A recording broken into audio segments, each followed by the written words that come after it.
Hello students, और कैसे हैं आप। देखिए, आज का ये जो वीडियो है इसमें लेक्चर 3 क्लास 12 से रिलेटेड है। और आज के इस वीडियो में जो टॉपिक है इंटीग्रेशन, इंडेफिनिट इंटीग्रल्स। तो इंटीग्रेशन कैसे कहते हैं, इसको मैं आज बहुत ही सिंपल वे में आपको समझाने की कोशिश करूँगा। तो देखिए ज़रा, तो इसकी डेफिनीशन मैंने यहाँ लिखा है। इंटीग्रेशन की डेफिनीशन बहुत ही सिंपल वे में लिखी हुई है कि integration is just a reverse process of differentiation. Integration differentiation का जस्ट रिवर्स प्रोसेस है। तो अभी तक आपने कैलकुलस के अंदर डिफरेंशिएशन पढ़ा है, तो जो डिफरेंशिएशन जो पढ़ा है उसका जस्ट रिवर्स करना है, उसी को हम इंटीग्रेशन कहते हैं। क्लियर। इससे पहले भी वीडियो एक मैंने डाला है इसी इंटीग्रेशन से रिलेटेड, लेकिन आज मैं फिर से इसको रिपीट कर रहा हूँ आपके सामने। बहुत ही सिंपल वे में इसको समझाने का कोशिश कर रहा हूँ। बस केवल इस डेफिनीशन को आप समझ लें कि इंटीग्रेशन डिफरेंशिएशन का जस्ट रिवर्स प्रोसेस होता है। ठीक है, देखिए जरा, आप बहुत ही सिंपल तरीके से, जैसे कि मैं यहाँ एक फंक्शन ले रहा हूं।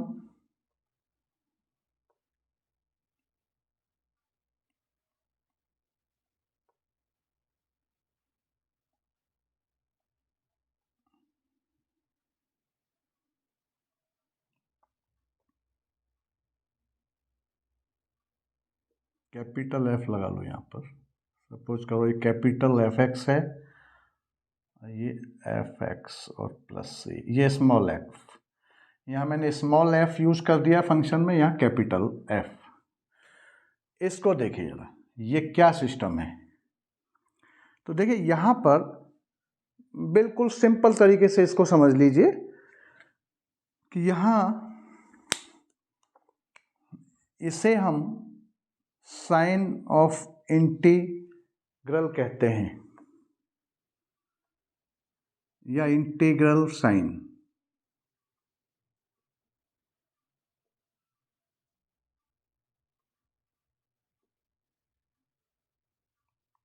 ठीक, ये जो है साइन ऑफ इंटीग्रेशन भी कह देते हैं, या इंटीग्रल साइन कह देते हैं इसको।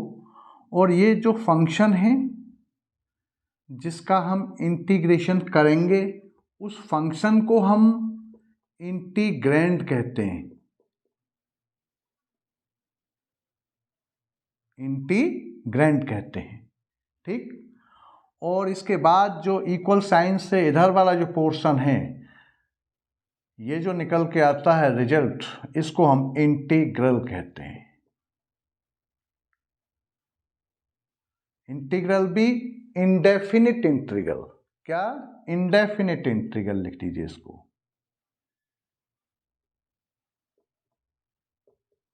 इंडेफिनिट इंटीग्रल, ठीक है, जो मैंने यहां भी लिखा हुआ है। क्लियर हो गया, क्या है ये इंडेफिनिट इंटीग्रल। और ये जो प्लस करके जो सी लिखा हुआ है, ये आपका कांस्टेंट ऑफ इंटीग्रेशन, कांस्टेंट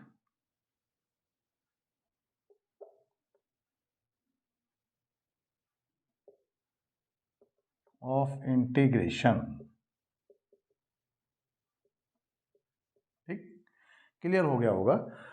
ठीक है, और ये dx के साथ जो वेरिएबल है वो ये शो करता है कि ये यहाँ dx है तो x के रेस्पेक्ट में इंटीग्रेशन हो रहा है, यहाँ dy है तो y के रेस्पेक्ट में हो रहा है, dz है तो z के रेस्पेक्ट में इंटीग्रेशन हो रहा है। बस ये ध्यान रखना है आपको। क्लियर हो गया। तो ये साइन ऑफ इंटीग्रेशन या इंटीग्रल साइन, ये जो फंक्शन है जिसका हम करते हैं उसको हम इंटीग्रैंड कहते हैं। dx, ये जो x है ये शो करता है किसके रेस्पेक्ट में इंटीग्रेशन हो रहा है, और इज इक्वल साइन के बाद इसको, ये टोटल को हम इंडेफिनिट इंटीग्रल कहते हैं। क्या कहते हैं? Indefinite integral. और यहाँ जो सी कांस्टेंट है इसको कांस्टेंट ऑफ इंटीग्रेशन कहते हैं। ये तो पहले कहानी इसको समझ लो, ठीक है ना, बिल्कुल। और मैंने अभी क्या बताया कि डेफिनेशन इसकी क्या है कि integration is just a reverse process of differentiation. Differentiation का ये जस्ट उल्टा है, ये मानिए आप, जस्ट रिवर्स है डिफरेंशिएशन का, ये जस्ट रिवर्स प्रोसेस है। तो ये क्लियर हो गया। अब देखिए जरा, मैं यहाँ अब कुछ आपको बताना चाह रहा हूँ। ये यहाँ मैंने कुछ फॉर्मूले भी लिखे हैं इसी से रिलेटेड, ये पूरा लिस्ट है स्टैंडर्ड फार्मूले की। तो देखिए यहाँ एक, अब यहाँ से एक बात क्लियर हो रही है। अब मैं ज़रा इसको समझाना और चाह रहा हूँ। ये तो मैंने इसकी कहानी लिख दी। अब देखिए ज़रा, हम डी एंड डी एक्स का डिफरेंशिएशन करते थे तो क्या आता था, 1 आता था। क्लियर? अच्छा, अब 1 का मैं इंटीग्रेशन करूंगा, 1 का इंटीग्रेशन करूंगा तो देखो डी एंड डी एक्स, ये डिफरेंशिएशन का साइन, ये क्या हो रहा है आपका, डिफरेंशिएशन हो रहा है। ये क्या हो रहा है, डिफरेंशिएशन हो रहा है। अब मैं यहाँ इंटीग्रेशन करूंगा तो किसका करूंगा, 1 का करूंगा। तो 1 का इंटीग्रेशन करूंगा तो ये साइन ये लगेगा यहाँ पर, ये डिफरेंशिएशन का साइन है 1 एंड डी एक्स। देखो यहाँ एफ एक्स की जगह पर यहाँ क्या है, 1 है डी एक्स। तो अभी मैंने क्या बताया डेफिनेशन कि integration is just a reverse process of differentiation. Differentiation का जस्ट उल्टा है। देखिए x का डिफरेंशिएशन 1 था और 1 का इंटीग्रेशन x होना चाहिए फिर। क्लियर भाई, x का डिफरेंशिएशन 1 है तो 1 का इंटीग्रेशन x होना चाहिए। क्लियर हो गया? अच्छा, अब मैं यहां पर, तो ये क्या हो रहा है आपका, ये इंटीग्रेशन हो गया। ये क्या हो गया आपका, इंटीग्रेशन हो गया। ऐसे ही मैं लेना चाह रहा हूं कि D and D x log of x, तो लॉग ऑफ एक्स का डिफरेंशिएशन 1/x होता है। अब मैं इसका इंटीग्रेशन करूंगा तो इंटीग्रेशन किसका करूंगा, 1/x का क्या हो जाएगा, 1/x एंड डी एक्स, इसका क्या हो जाएगा, लॉग ऑफ एक्स।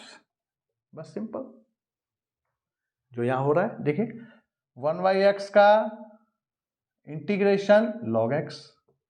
अब ये c क्यों अटैच हो रहा है हर जगह, उसको और समझ लीजिए। देखिए उसको c ही क्यों लगता है यहां पर, उसका रीजन क्या है उसको देखिए जरा। जब मैंने लॉग एक्स का डिफरेंशिएशन 1/x किया, अगर मान लो मैं यहाँ फंक्शन ऐसा ले लूँ कि डी एन डी एक्स और लॉग एक्स और प्लस मैं ले लूँ यहाँ पर 4 ले लूँ कोई कांस्टेंट, तो इसका क्या होगा 1/x और प्लस 0, 4 का 0 होगा।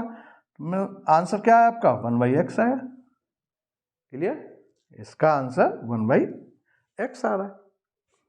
अच्छा, इस बात का मतलब क्या है कि देखिए log x का डिफरेंशिएशन भी 1/x है और log x प्लस 4 का डिफरेंशिएशन भी आपका 1/x है। क्लियर हो रहा है भाई, log x का भी 1/x आ रहा है डिफरेंशिएशन, और ये जो डेरिवेटिव निकल के आ रहा है log x प्लस 4 अगर मैं कर रहा हूं तो इसका भी 1/x आ रहा है। तो इस बात का क्या मतलब है कि यहां हमें कांस्टेंट अटैच करना चाहिए, इस बात का मतलब ये हो रहा है। तो इसलिए यहां पर ये c अटैच होना चाहिए। कहने का मतलब है कि अगर हम कांस्टेंट ऐड करते हैं तब भी 1/x आता है और कांस्टेंट अटैच नहीं करते तब भी 1/x आता है। ठीक है ना? तो इसका मतलब है कि यहाँ c ऐड होना चाहिए, क्योंकि कांस्टेंट हो या ना हो यहाँ c अटैच होगा। बस ये ध्यान रखना है आपको। और इसको देखें जरा,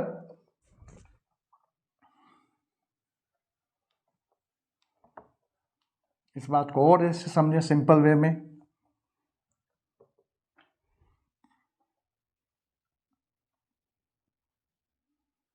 देखिए आपका, मैं फिर से ले रहा हूं जैसे डी एन डी एक्स और e to the power x, इसका क्या होता है, e to the power x होता है, इसका डिफरेंशिएशन यही होता है, तो इसका इंटीग्रेशन भी यही होगा। अब देखो मैं यहाँ अभी इधर भी कोई कांस्टेंट नहीं था, तो इधर भी कोई कांस्टेंट नहीं लगाया मैंने। अगर मान लो मैं ऐसा कर दूँ यहाँ पर d n d x e to the power x और प्लस ए, कोई कांस्टेंट अटैच कर दिया, तो इसका डिफ्रेंशिएशन क्या होगा, ई एक्स का तो ई एक्स हो जाएगा और ए का 0 हो जाएगा, रिजल्ट फिर से ई एक्स ही आया। तो जब यहाँ कोई कांस्टेंट नहीं था तब भी ई एक्स आ रहा है, कांस्टेंट के साथ मैंने करा तब भी ई एक्स आ रहा है, और कोई कांस्टेंट ले लो आप, ई एक्स और प्लस मैंने बी ले लिया कोई कांस्टेंट, तब भी आपका ई एक्स और प्लस 0 मतलब ई एक्स आ रहा है। क्लियर हो रहा है? तो देखिए यहाँ कोई कांस्टेंट नहीं है तो ई एक्स, यहाँ कांस्टेंट ए लिया, ए कांस्टेंट लिया तब भी ई एक्स, यहाँ कांस्टेंट बी लिया तब भी ई एक्स। तो इन सब का अगर हम देखा जाए तो इसका इसका इसका इन सब का जब हम इंटीग्रेशन करेंगे तो कांस्टेंट का लगना यहाँ पर इसेंशियल है। ठीक है, क्यों? क्योंकि कांस्टेंट है तब भी ई एक्स है, कांस्टेंट है अटैच है तब भी ई एक्स है, कांस्टेंट नहीं है तब भी ई एक्स है। इसका मतलब है कांस्टेंट आना चाहिए। ठीक, इसलिए यहाँ पर कांस्टेंट अटैच किया जाता है। सारे फॉर्मूलों में कांस्टेंट लगा हुआ है। क्लियर हो गया ये बात? ठीक है भाई, ई एक्स का किया तब भी ई एक्स आ रहा है, ई एक्स प्लस ए का किया तब भी आपका आंसर ई एक्स ही आ रहा है इंटीग्रेशन। तो इंटीग्रेशन का जब हम अब इस ये आपका ये डिफरेंशिएशन, सॉरी यहाँ डिफरेंशिएशन ई एक्स का डिफरेंशिएशन ई एक्स है, यहाँ ई एक्स का ई एक्स प्लस ए का भी डिफरेंशिएशन ई एक्स ही है, ई एक्स प्लस बी का भी डिफरेंशिएशन ई एक्स ही है। तो इसका जब हम उल्टा करेंगे तो ई एक्स भी हो सकता है, ई एक्स प्लस ए भी हो सकता है, ई एक्स प्लस बी भी हो सकता है। ठीक है ना? तो इन एक तरह से सब का पूरा एक क्या करना चाहिए, कलेक्शन। ये जो है एक तरह से collection of all reverse process का एक कलेक्शन है, एक तरह से आप ये मान लीजिए। ऑल आपका एंटी डेरिवेटिव का कलेक्शन है, ये कह सकते हैं। ऑल प्रिमिटिव्स का कलेक्शन है ये। तो इसलिए यहाँ पर सी अटैच हो सकता है। सी इज इक्वल आपका ए हो सकता है, सी इज इक्वल बी हो सकता है, सी इज इक्वल कुछ भी नहीं हो, 0 हो, कुछ भी नहीं हो। ठीक है, अब तो ये क्लियर हो गया होगा ये सिस्टम। ठीक, तो अच्छा, एक तो ये बात हो गई। अब देखिए जरा, तो इसलिए यहाँ पर सी अटैच किया जाता है।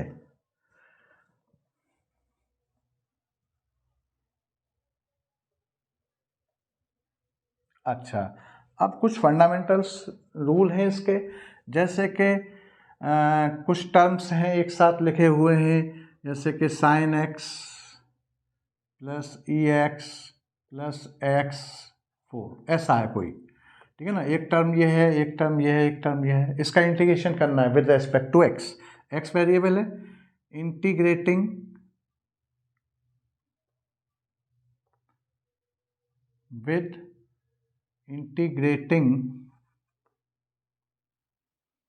With respect to x.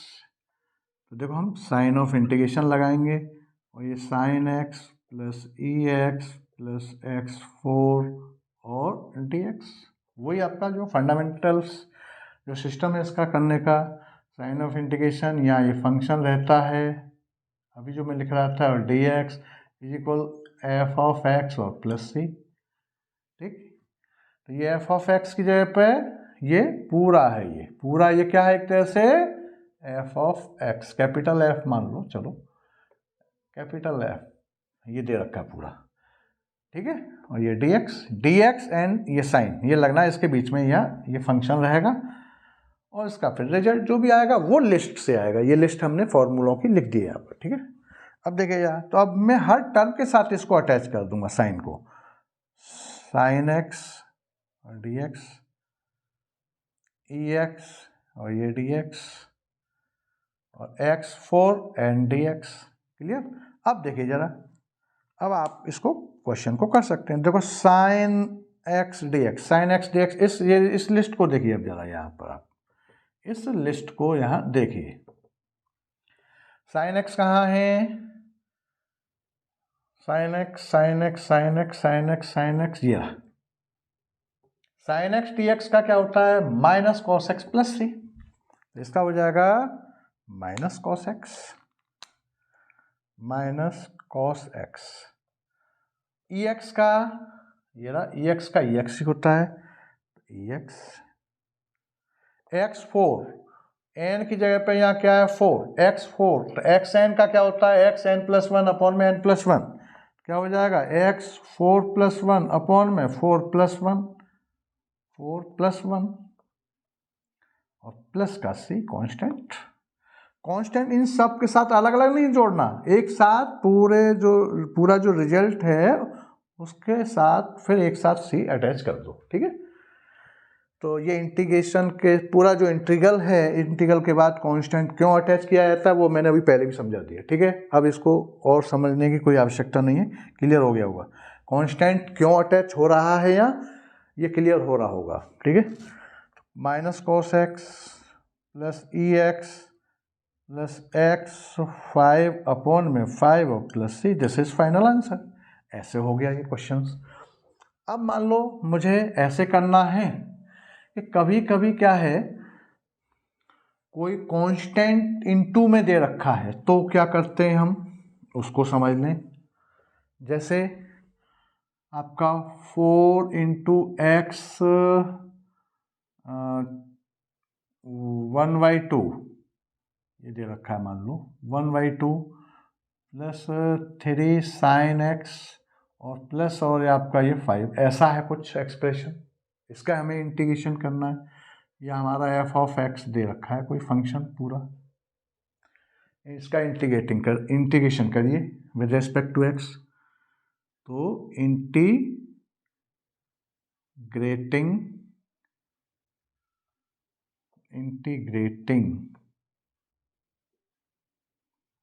With respect to x क्या होगा, sign of integration 4x 1/2 plus 3 into sine x plus 5, ये आपका लिखा हमने एंड dx लगा दिया। अब ये कितने टर्म्स हो गए, एक ये है एक ये है एक ये है, 3 टर्म्स हो गए। तो 3 टर्म्स के साथ इस साइन को और इस dx को अलग अलग अटैच कर दो, क्या हो जाएगा, ये आपका 4x 1/2 and dx plus 3 sine x and dx plus 5 and dx, clear.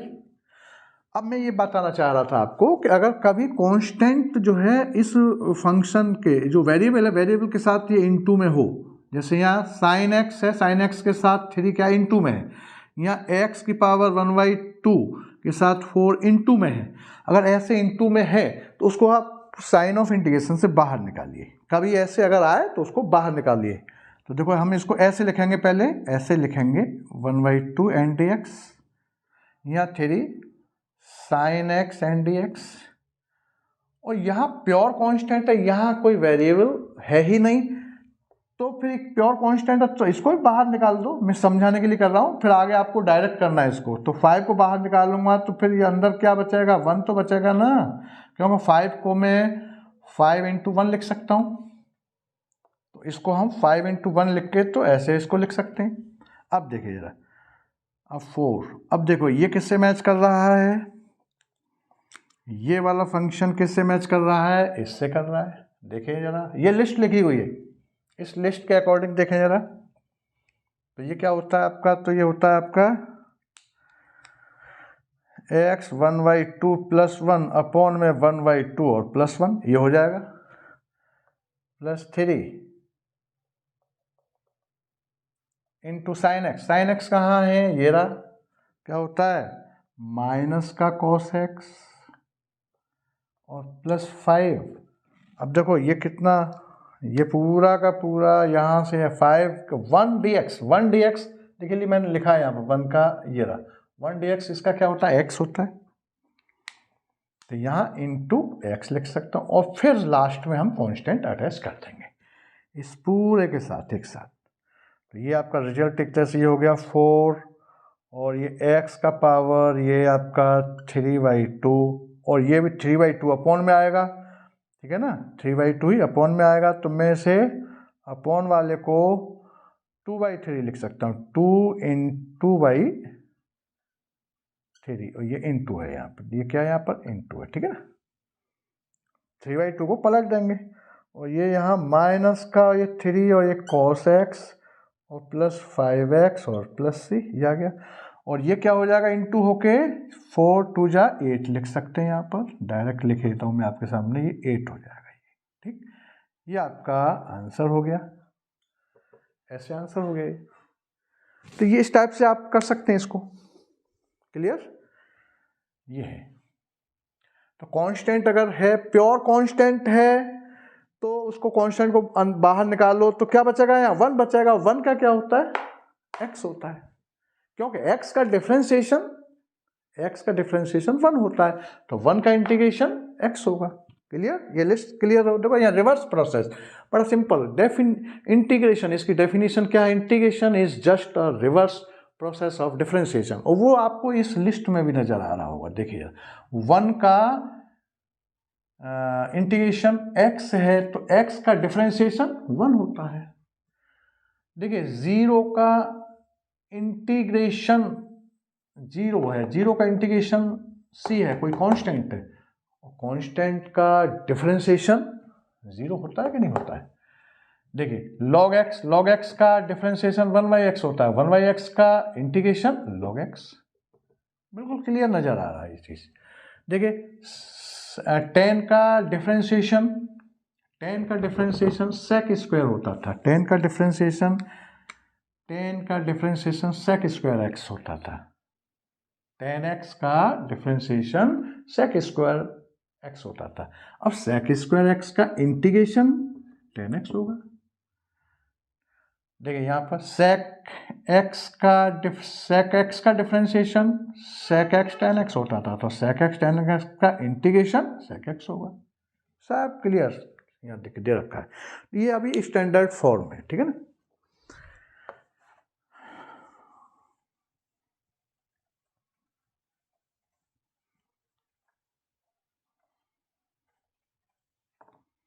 तो ये कुछ और मैंने क्वेश्चंस लिए हैं,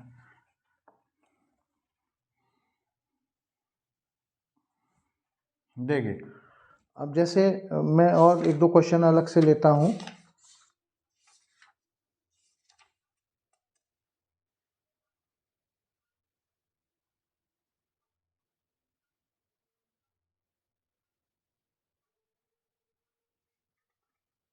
जैसे देखिए इवेल्युएट 2x + 3x, ये आपका जैसे क्वेश्चन है, इसको इवेल्युएट करिए, 2x + 3x अपॉन में 5x एंड dx, ऐसा क्वेश्चन है एक। ये पूरा साइन ऑफ इंटीग्रेशन हो गया, ये dx x के रेस्पेक्ट में हो रहा है, ये पूरा अंदर फंक्शन जो है ये इंटीग्रेंट है। तो देखिए इसको पहले इसको थोड़ा कुछ सिंपल हो सकता हो, कहने का मतलब है हमें ये जो स्टैंडर्ड फॉर्म है इसमें कन्वर्ट करना है।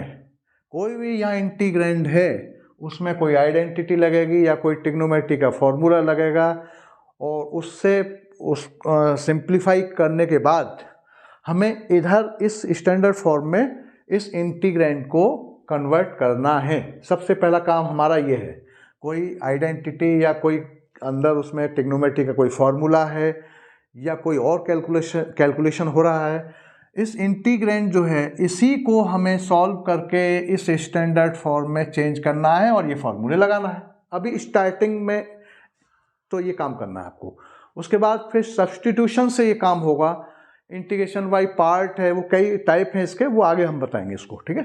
तो देखिए मैं इसको ये नहीं लिख सकता क्या कि इसको 5 को दोनों के नीचे डिवाइड कर दो अलग अलग, 2x अपॉन में 5 की power x plus 3x upon में 5 का पावर x, ऐसा लिखा जा सकता है ये, कोई दिक्कत।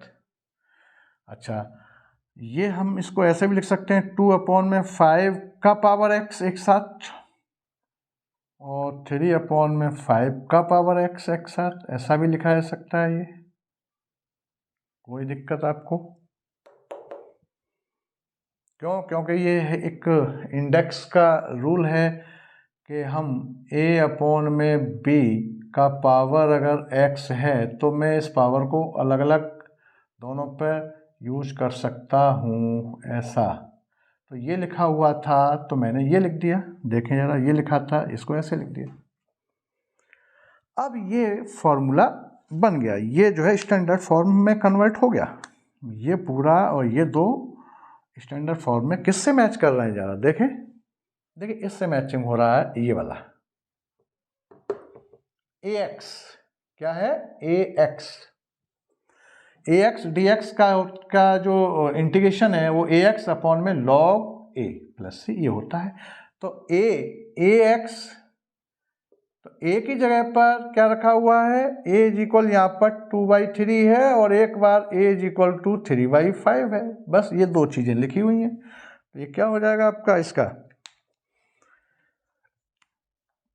तो ये हो जाएगा आपका 2/5 का पावर x अपॉन में log 2/5 प्लस 3/5 का पावर x अपॉन में log 3/5 और प्लस c। कॉन्स्टेंट जोड़ना है लास्ट में। ये आंसर हो गया। This is final answer. ये आपका पूरा आंसर हो गया। ठीक, इससे मैच करिए इस फॉर्मूले से। ax का ax dx ax अपॉन में log ये, तो यहाँ इसका क्या हो जाएगा? 2 अपॉन में 5x का क्या हो जाएगा? 2 अपॉन 5x अपॉन में log 2 अपॉन 5 और 3 अपॉन में 5x अपॉन में log 3 अपॉन 5 प्लस c। ये क्लियर हो गया ऐसे। ठीक, मैं डायरेक्ट कर दिया, एक स्टेप को यहाँ छोड़ दिया, इसको दोनों इसके इस टर्म के साथ इस टर्म के साथ इस साइन को, और आप कर सकते हैं अलग अलग अटैच कर सकते हैं या डायरेक्ट भी कर सकते हैं, कोई ऐसी दिक्कत नहीं है। ये है क्वेश्चन। और देखिए जरा क्वेश्चंस को।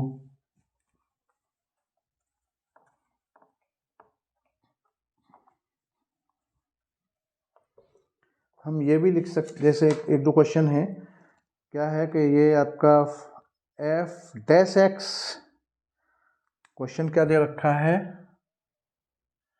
f dash x is equal है आपका, एक minute, f dash x is equal x minus 1 upon में x स्क्वायर।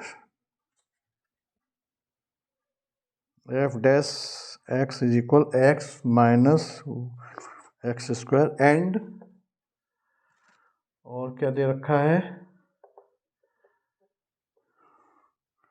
ये दे रखा है एंड f1 इज इक्वल 1/2 दे रखा है। फाइंड fx, फाइंड fx, ये है। देखिए कैसे होगा। तो देखिए ये क्या, f dash x is equal, ये कोई फंक्शन दे रखा है f डैश x, मतलब डिफरेंशिएशन दे रखा है। तो डिफरेंशिएशन का उल्टा क्या होगा? डिफरेंशिएशन का जस्ट रिवर्स क्या होगा? इंटीग्रेशन होगा। तो हम क्या करेंगे? इसका इंटीग्रेशन करेंगे। भाई f डैश x क्या दे रखा है हमारा? सॉल्यूशन इसका देखें जरा। भाई f dash x is equal x minus 1 upon में x स्क्वायर, ये दे रखा है। तो ये क्या है? डैश क्या है आपका? डिफरेंशिएशन। डैश किसको डिनोट करता है? डिफरेंशिएशन को डिनोट करता है। तो हम इसका इंटीग्रेशन करेंगे। ठीक है, इसका हम क्या करेंगे? इंटीग्रेशन करेंगे। तो इंटीग्रेशन करेंगे तो डैश हट जाएगा। तो integrating with respect to x, देखिए जरा, sign of integration f dash x and dx is equal, इसका इंटीग्रेशन x माइनस 1 अपॉन में x स्क्वायर और dx, ये हो जाएगा। ठीक, ये डिफरेंशिएशन हो रहा है, डिफरेंशिएशन का उल्टा हम इंटीग्रेशन कर रहे हैं, तो ये पूरा का पूरा किसके इक्वल हो गया, डायरेक्ट एफ एक्स के इक्वल हो गया। भाई इस एफ डैश एक्स का हमने इंटीग्रेशन करेंगे तो क्या होगा, एफ एक्स आएगा केवल, एफ डैश एक्स का इंटीग्रेशन एफ एक्स होगा। ठीक, तो ये हो गया निकल के। अब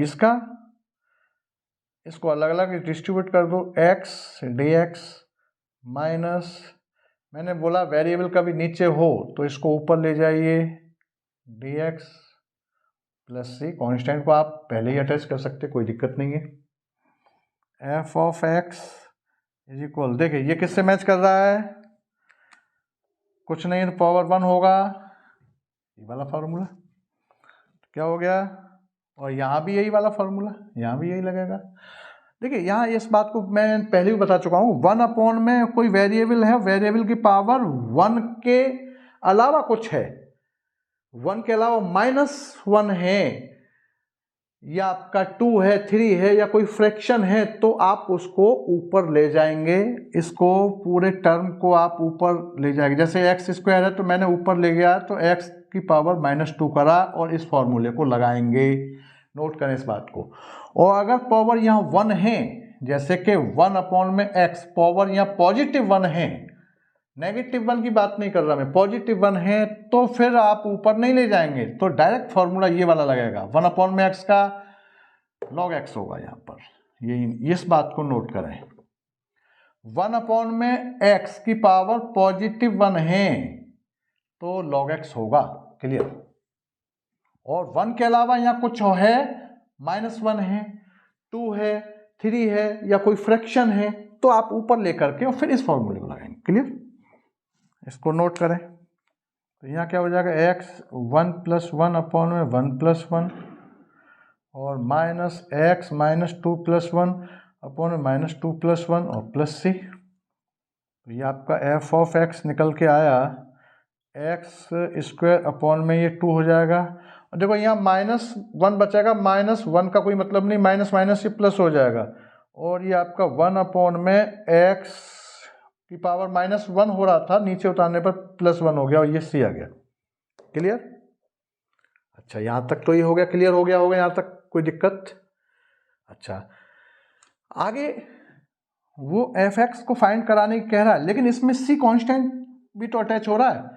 सी कांस्टेंट की वैल्यू हम किससे निकाल लेंगे, इससे निकाल लेंगे, ये जो दे रखा है, फाइंड एफ एक्स तो आ रहा है लेकिन इसमें सी के साथ आ रहा है, तो find F x pure function निकालना है हमें विदाउट कांस्टेंट, तो हम इस कंडीशन से इसको वैल्यू को निकाल लेंगे। तो देखिए जरा, यहाँ तक क्लियर हो गया। अब मैं इसको यहाँ से मिटाई देता हूँ, देखिए तो ये जो वैल्यू आई आपकी एफ एक्स इज इक्वल जो निकल के आ रहा है, तो देखो यार एफ एक्स क्या निकल के आ रहा है, ये एफ एक्स क्या निकला, x² में 2 और +1 में x और प्लस से, यही तो निकला। देखिए जरा f1 x की जगह पर 1 रख दें यहाँ पर इसी में, तो देखो f1 तो 1 का स्क्वायर में 2 +1 में 1 प्लस सी, तो f1 कितना है, 1/2 है, तो f1 की जगह पर 1/2 रख दूंगा मैं, इज इक्वल 1 में 2 और +1 और आपका प्लस सी, क्लियर, देख लीजिए, ठीक है। और यहाँ से ये 1/2, ये तो 1/2 से 1/2 कैंसिल हो गया, तो 0 इज इक्वल 1 प्लस सी, या this implies c is equal -1। ये कांस्टेंट की एक तो जनरल कांस्टेंट था, ये पर्टिकुलर वैल्यू आ गई इसकी, ठीक। तो अब हम इसको यहाँ ये लिख सकते हैं कि f of x is equal x² में 2 + 1/x और -1, ये आंसर आपका आ गया। F x, find F x pure constant के साथ, इस सी कांस्टेंट की वैल्यू किसी कंडीशन दे रखी होगी, उससे निकालना होगा और इसमें रखना होगा, ऐसे निकालना है हर बार क्वेश्चन को, ठीक है। जैसे एक और देखिए,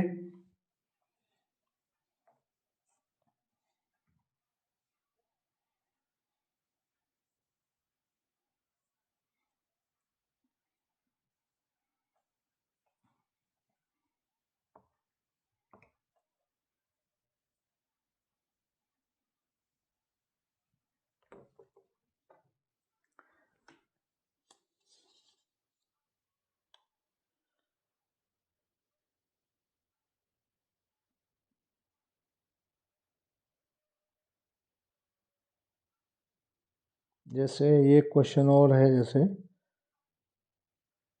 F dash X is equal, F dash X question है, F dash X is equal E x plus 1 में 1 प्लस एक्स स्क्वायर, ये दे रखा है, ठीक है ना। इफ इतने इक्वल ये दे रखा है, and F zero is equal 1, find F x, and F zero की वैल्यू 1, तो एफ एक्स को फाइंड करना है, find F x question mark, F x क्या होगा ये फाइंड करना है, ठीक है ना। ये गिवन में है, ये इफ करके ये दे रखा है, if F dash X is equal, ये दे रखा है गिवन में, एंड ये गिवन में दे रखा है, देन एफ एक्स क्या होगा ये पूछ रहा है। एफ डैश एक्स इफ करके है, इफ का मतलब है ये गिवन में है कोई value, if F dash X is equal E की पावर एक्स प्लस 1 में 1 प्लस एक्स स्क्वायर, ये दे रखा है, and F zero is equal 1 दे रखा है, बिल्कुल पहले जैसे क्वेश्चन है, फाइंड एफ एक्स।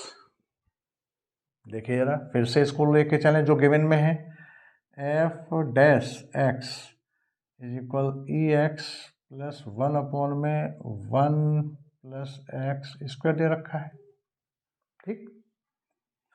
इसका इंटीग्रेशन करें जरा, तो integrating with respect to X, देखो इंटीग्रेशन का साइन लगाएंगे, F dash X and D X is equal, ये sign of integration E X and D X दोनों के साथ अलग अलग मैंने लगा दिया साइन, और 1 में 1 plus x square and D x, clear. Plus से कांस्टेंट अटैच कर दो यहाँ पर एक साथ अभी, ठीक। देखिए एफ डैश एक्स ये क्या डिफरेंशिएशन हो रहा है, और डैश हटेगा, और ये हम कर क्या रहे हैं, हम यहाँ पर इंटीग्रेशन कर रहे हैं, तो विदाउट डैश हो जाएगा ये, दिस इम्प्लाइज एफ एक्स हो जाएगा। ई एक्स का क्या होता है, ई एक्स ही होता है, और ये एक और फॉर्मूला आ गया, इस पूरे का क्या होगा, इसका होगा tan इनवर्स x और प्लस सी, क्लियर, ये हो जाएगा, बस ये हो गया इसका, ये डिफरेंशिएशन ये हो जाएगा।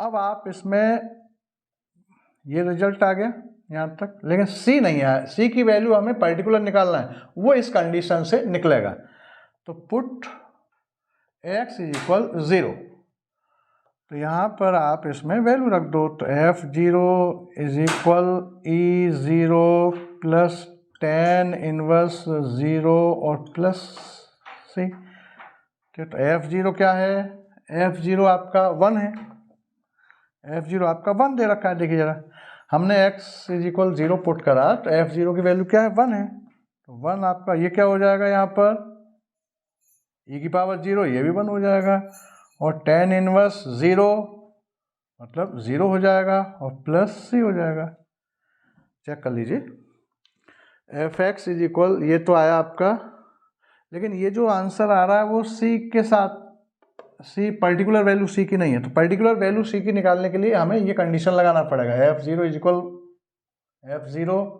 1, तो एक्स की जगह पर 0 रख दो, इसमें 0 रखा तो एफ जीरो हो गया, इज इक्वल ई 0 हो गया, फिर tan इनवर्स 0 हो गया, प्लस सी हो गया, ठीक है। अब एफ जीरो दे रखा है हमें, 1 दे रखा है, तो एफ जीरो की जगह 1 रख देंगे, ई की पावर 0 ये 1 होगा, tan इनवर्स 0 ये 0 होगा, और ये सी आ गया, 1 से 1 कैंसिल हो गया, तो सी इज इक्वल क्या आ गया आपका 0, सी इज इक्वल क्या निकल के आ रहा है, 0 निकल के आ रहा है, ठीक। अब इस सी इज इक्वल 0 को आप इसमें रख दीजिए, नंबर 1 डाल दो इसको, तो ये क्या हो जाएगा आपका, F of x is equal is x plus tan inverse x और प्लस 0, ठीक है ना, या F of x F of x is equal E x plus tan inverse x, बस ये आंसर आ गया। ठीक, सॉरी। तो ये क्लियर हो गया होगा। तो अभी मैंने ये एक स्टैंडर्ड फॉर्म से रिलेटेड ही कुछ क्वेश्चंस लिए थे, और इंटीग्रेशन क्या है इसको मैंने फिर से डिफाइन करा आपको। तो आज के लिए बस इतना ही, और ये वीडियो अगर आपको पसंद आया हो तो इसको लाइक करिए, सब्सक्राइब करिए और बेल आइकन बटन दबाना मत भूलिए। Thank you.